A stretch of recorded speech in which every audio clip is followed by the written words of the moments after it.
Assalamualaikum warahmatullahi wabarakatuh. Nafsu birahi yang tiada taraf menjadi ciri khas Ratu Valeria Messalina, yang tercatat tidur dengan 150 pria dan bahkan nekat menggelar maraton seks dengan seluruh pria di kota Romawi. Namun, apakah kisah lengkapnya? Temukan jawabannya dengan menonton video ini hingga akhir, agar terhindar dari kesesatan.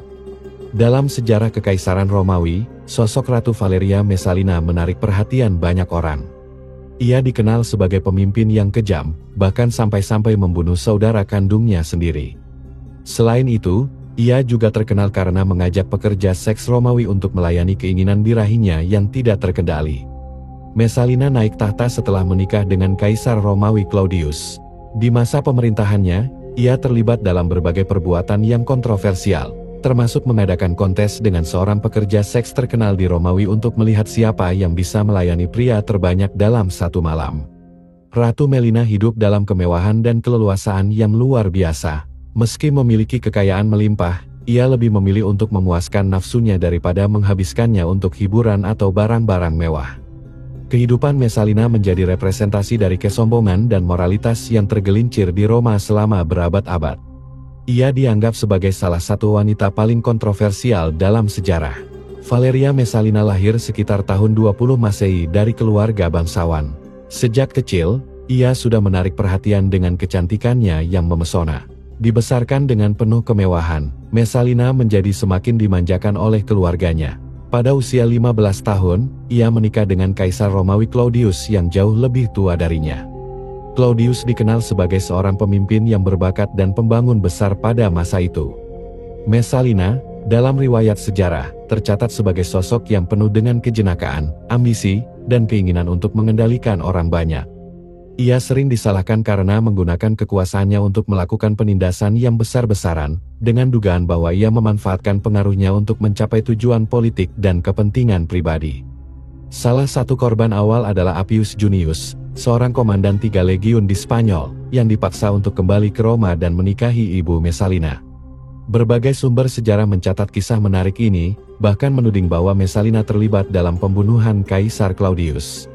Ratu Messalina tidak segan-segan dalam kekerasan dan ambisinya.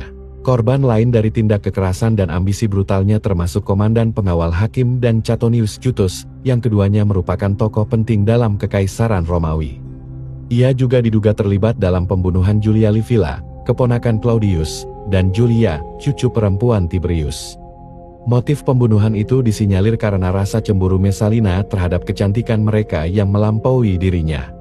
Marcus Vinicius, suami Julia Livia, bahkan dilarang mendekati karena menolak menjadi kekasihnya. Daftar kejahatan dan pembunuhan yang dihadirkan oleh Messalina sungguhlah panjang. Selama masa pemerintahannya yang berlangsung 7 tahun, ia melahirkan 2 anak dari Kaisar Claudius, yaitu putri Claudia Octavia dan Britannicus. Namun, riwayat mencatat bahwa Messalina tidak setia pada suaminya. Catatan sejarah kuno melaporkan bahwa ia terlibat dalam hubungan dengan 150 pria selama masa pemerintahannya sebagai ratu. Bahkan, ia membangun rumah bordil mewah di Roma, yang dikenal tanpa meminta bayaran yang tinggi. Para tamu yang bermalam dengan Messalina hanya perlu membayar 1 sen sebagai bukti keberhasilannya. Banyak bangsawan terkemuka yang tercatat pernah berselingkuh dengan sang ratu. Messalina bahkan menjelma sebagai pelacur di rumah-rumah pelacuran elit dan tempat-tempat lain di Romawi. Kisah yang paling mencolok dari kehausan yang tak terpuaskan dari Ratu Romawi yang legendaris adalah tantangan yang dia berikan kepada seorang gadis bernama Sila. Sila adalah seorang pelacur Romawi yang terkenal dengan kapasitasnya yang luar biasa untuk melayani puluhan pria dalam semalam. Selain itu, ia juga dikenal karena keahliannya di atas ranjang. Tantangan yang diajukan oleh Ratu Romawi adalah untuk menentukan siapa di antara mereka yang layak memperoleh gelar Ratu Seks Romawi, berdasarkan siapa yang bisa bertahan paling lama dan paling tangguh menghadapi para pria di tempat tidur. Akhirnya, kontes bercinta yang tak biasa itu dimulai. Keperkasaan sang ratu diuji sepanjang malam oleh beberapa pria terbaik Mesir pada saat itu.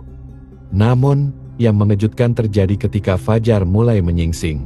Meskipun kelelahan, Ratu Messalina terus berjuang dengan penuh semangat melawan para pria Romawi yang menantikan giliran mereka. Bahkan, dengan antrian yang tak kunjung habis untuk berhubungan dengannya, sang ratu terpaksa melanjutkan kontes yang gila itu hingga keesokan harinya. Kisah malapetaka Messalina tidak berakhir di situ. Setelah kontes berakhir dan Ratu Messalina keluar sebagai pemenang, ia terjerumus ke dalam perselingkuhan lebih dalam. Dia memaksa seorang pengawal kekaisaran Romawi, Silus, untuk menceraikan istrinya agar bisa menjadi kekasihnya secara resmi. Ketika kaisar sedang dalam perjalanan ke Austria, mereka diam-diam mengadakan pernikahan. Namun, berita tentang pernikahan itu akhirnya terbongkar oleh salah satu anggota istana Claudius, meskipun kaisar sulit menerima kenyataan tersebut. Kaisar Claudius harus menghadapi pengkhianatan ini, bersama dengan berita lain yang tak menyenangkan. Sang ratu, yang dicintainya, berencana membunuhnya agar kekasihnya dapat naik tahta sebagai penguasa Romawi. Claudius tidak bisa lagi menoleransi penghinaan terbuka dari Messalina dan pengikut setianya, termasuk Silus. Akhirnya, Silus ditangkap dan dihukum mati atas perselingkuhan itu. Ratu Messalina dipanggil oleh kaisar untuk bertanggung jawab atas tindakannya. Dia mulai merasa panik dan penuh penyesalan, tetapi tidak memiliki alasan yang cukup untuk menjelaskan perbuatannya. Dalam keputusasaan, ia bersembunyi di taman yang indah, meratapi nasibnya dan merenungkan dosa-dosanya. Akhirnya, Messalina melakukan harakiri, mencoba bunuh diri 2 kali sebelum akhirnya berhasil ketika seorang uskup menemukannya di taman dan mengakhiri hidupnya dengan pedangnya. Itulah saat Ratu Messalina menghembuskan nafas terakhirnya. Wallahualam bisawab, jika dirasa video ini bermanfaat maka alangkah baiknya untuk di-share ke teman-teman yang lain, sehingga kita juga dapat pahala jariah. Demikian pembahasan kali ini, semoga bisa bermanfaat untuk kita semua, amin ya rabbal alamin. Jika kamu memiliki pendapat terkait pembahasan kali ini, tulis pendapat kamu di kolom komentar di bawah ya. Terima kasih telah menonton video ini. Jika kamu menyukai konten ini, jangan lupa untuk like, share, dan subscribe ya. Terima kasih dan sampai jumpa dalam video berikutnya.